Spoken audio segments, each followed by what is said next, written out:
Okay, so this is part 8 of our Gameology series on the survival horror genre. If you haven't checked out the previous 7 parts, be sure to check that out before watching this video. And yeah, this is taking a lot longer than I thought I would. I was hoping I would have this finished up by the end of October, but of course we're going into overtime here, so might as well get this series finished up as quickly as I can. Okay, so last time we talked about the careful balance of combat in a survival horror game. You basically have to give the player the means to defend themselves from whatever the threat at hand is, but you can't go so far with it to where the threats at hand, lose their, horrifying appeal. So that's part of why resource management is so important in a survival horror game, because it's those limited resources necessary for survival of the horrors that really sets a survival horror game apart from, say, a third-person shooter or a first-person shooter. So not having that careful balance is the main thing that you can screw up in a survival horror game, but there are a few other things that you need to be wary of. The first mistake I see a lot of horror games make when it comes to combat is making the combat as unsatisfying as possible. A lot of people think that they are emphasizing the horror by making the combat like that, but it really hurts the game more than anything else, because in a survival horror game, combat is always going to be one of the big things that you're going to be doing, so there should still be some fun to it. Now, that's not to say that you should be eager to take on your enemies, but when, say, you take out a zombie in a Resident Evil game, you do get a sense of relief, because you know that at least in this moment that zombie is dead, but at the same time now you're short on resources, so that has you a little on edge. So again, just going into that careful balance of gameplay there. But unsatisfying combat can really hurt the entire experience. A good example would be the original Silent Hill. The melee combat in the game is honestly pretty sloppy. It feels like you're just hitting enemies with a wet noodle, and the guns are just so lacking in impacts that it just never feels fun to shoot anything in the game. And that's yet another reason why I think the remake is so much better than the original, because the combat actually feels pretty good in that game, all things considered. Some issues with the melee combat notwithstanding.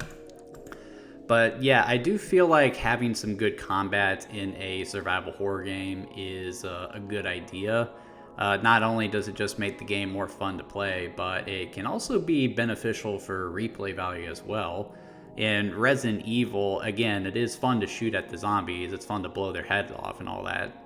But another thing that makes it enjoyable is after you've made it through the game again, the game sort of acknowledges that it's shown you its hands, and thus gives you the option to play through the game again, this time with a whole lot of extra perks and goodies to make the experience more combat focused.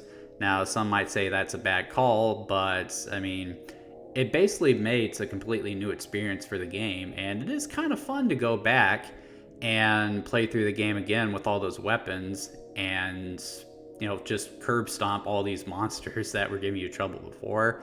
I mean, you pull out the missile launcher when Mr. X comes at you, and he actually bolts instead of continuing on towards you, which is great. Now, that's not to say that satisfying combat can't be taken too far. One of the big problems with any action game, really, is that you run the risk of the game becoming repetitive. A really good example for me is the original Dead Space, or the remake here. Now, the combat in Dead Space is a load of fun. Like, the weapons are satisfying, the dismemberment is interesting. It's just a really fun action horror game. However, after a while, you start to really get used to everything that happens in the game, and because of that, the combat just starts to become really repetitive. I'd say that when you enter the final act of the game, when you've seen all the enemies the game has to offer, got all the weapons, have developed your own tactics for it, you've basically gotten tired of everything that happens in Dead Space, and therefore it kind of loses the horror. So it's very important to find ways to break up the combat as well. The most common one I see used in a survival horror game are puzzles, and that is a perfectly viable way to, mix up the experience so it doesn't become too combat focused. Now, that's not to say that you can't ruin it with puzzles as well, and I can think of no better example of that than Dino Crisis. Now, Dino Crisis is a pretty good game, all things considered, but you notice playing it after a while that it starts to become kind of a slog. And the reason it becomes a slog is primarily because there are just too many damn puzzles in this game. I mean, in order to get into a room in this game, you actually have to do a word puzzle, which is just absolutely ridiculous. I mean, what's wrong with just a standard key, dude? So, yeah, puzzles a good way to break up the experience, but don't go overboard with them. I would say a better way to mix up the experience, or at least set it apart from other horror games, is to actually have a unique system of combat. Dead Space is a really good example of that with the dismemberment system. It sort of changes your perception of how you're supposed to deal with enemies.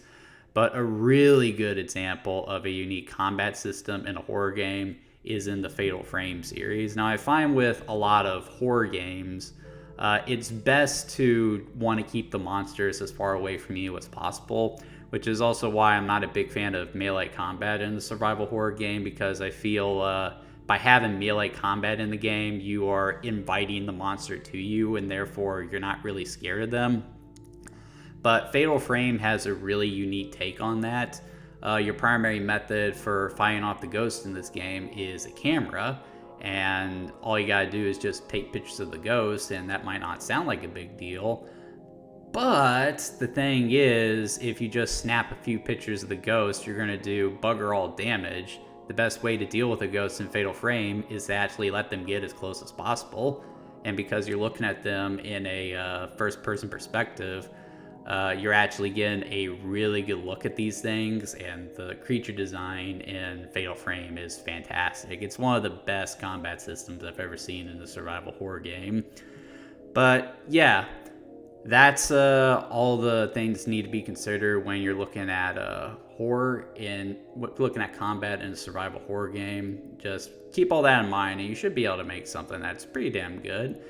And you know what? That pretty much does it for the survival horror genre. So tune in next time as we take a look at my favorite games in the genre. I'll see you guys then.